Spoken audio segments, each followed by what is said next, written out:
Good afternoon. It's afternoon now, right? My name is Zulaikha Patel. I am an anti-racism activist from South Africa, and I'm also an author of a children's book titled My Coily Crowny Hair, which empowers Black girls to love their Afro hair. Growing up in South Africa, being born after apartheid, after 1994, there's a certain term that they've given us, which I find quite problematic in its notion. People like me, young people, have been termed born frees. Growing up, I was called a born free, told that my generation is entitled, told that my generation is the generation born in the land of milk and honey, born in a free land.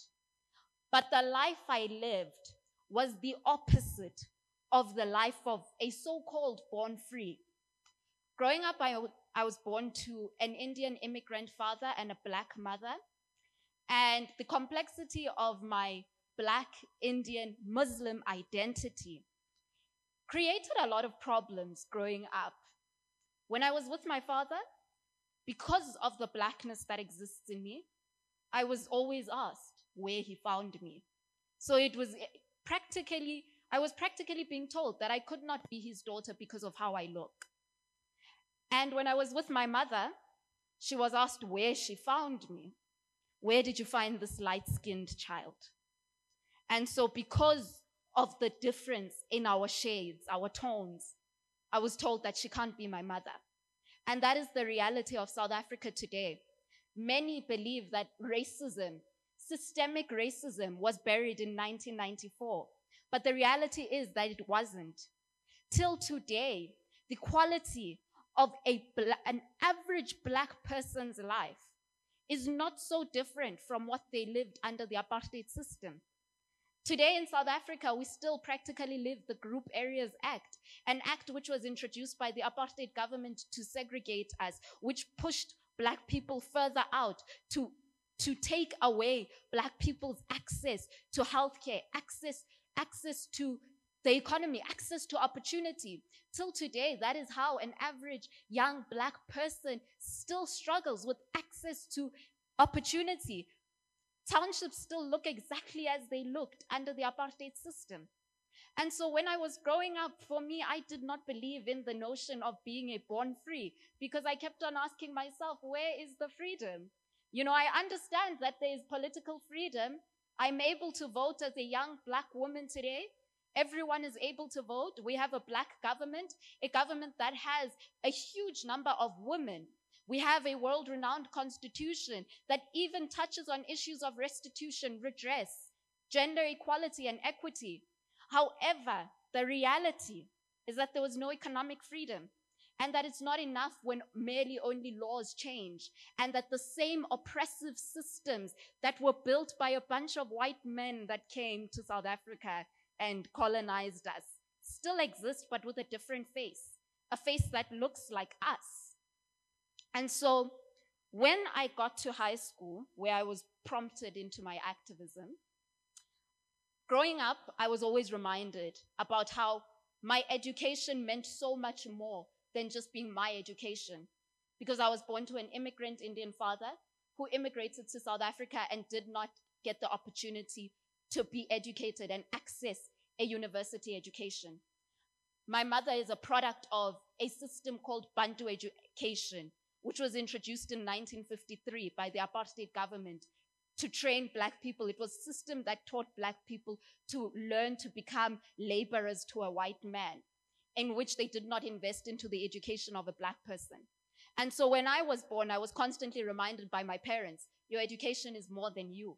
It's not about just you only. It's about everyone who came before you and does not have the access that you have.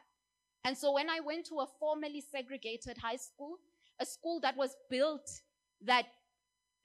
on exclusion, and built that one day a girl who looks like me would never be entering this institution, I was told I did not belong. And for a person like me who's been reminded that I have to be there not just for myself, that then made me take a stance. And so what brought me to my activism was, when I was 13, I founded a movement called #StopRacism at Pretoria High School for Girls, to raise a glimpse onto the institutionalized racism that still exists in South Africa till today, that we young people, so-called born frees, are subjected to. And at the time, we fought to change the hair policy, a racist hair policy, which required me to change everything about my blackness and erase who I am ultimately and assimilate. Because I'm not blonde and blue-eyed and white pale skin, I was told that I need to push myself closer to that.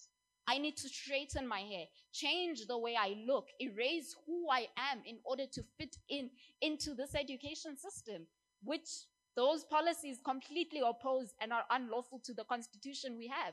And so I founded a movement where we managed to change the policy, but it's not enough that policies change only. It's not enough.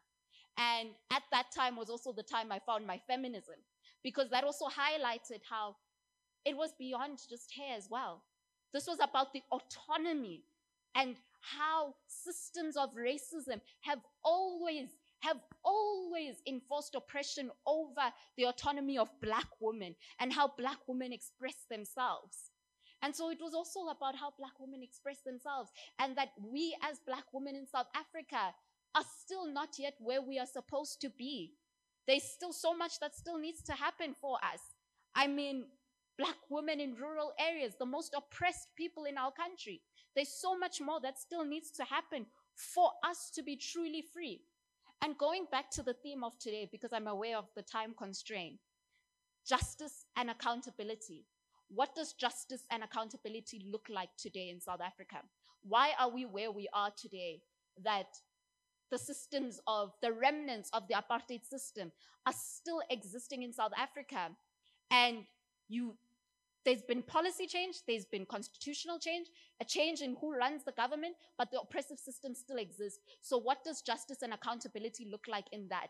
For me as a young person, justice and accountability in a South Africa today looks like remaining accountable to the constitution that was drafted in 1996, and our government remaining accountable to it as well, and the state playing its role to ensure that it's not only the laws that need to change, the oppressive systems still need to change as well, and the state playing its role in changing those systems, ensuring that the quality of life that a Black person, a Black woman in South Africa, a poor Black woman in a rural area in South Africa, the quality of life they are afforded should be improved largely. And justice looks like us ensuring that we not only access political freedom, but we move in a direction of economic freedom as well, where Black people, largely Black women, the most affected, have access to wealth and capital, also have a seat at the economy, and are also represented and can own land as well. That is what justice looks like, going just beyond the paper, going beyond ticking the boxes and doing the correct thing on paper, and actually building and uplifting the community. That is what justice looks like, and remaining accountable to that. And so in my closing, I believe that there's so much that still needs to be done. It's not enough that only the laws have changed, that by law apartheid has been eradicated. By law we are free. People still need to change. Institutions still need to change. Oppressive systems still need to change. It's not enough that we change the faces and that a person who looks like me now and looks like the greater majority of South Africa is running the oppressive systems now, and we just put people into the same systems, put people who look like us into the same systems built by people who are not us. It's not enough. People must change, systems must change, and we must now still move in a direction of not just the law, but economic power, changing institutions, changing institutional culture. And I believe I'm Nala because I believe in the power of young Black women on the ground in South Africa. Thank you.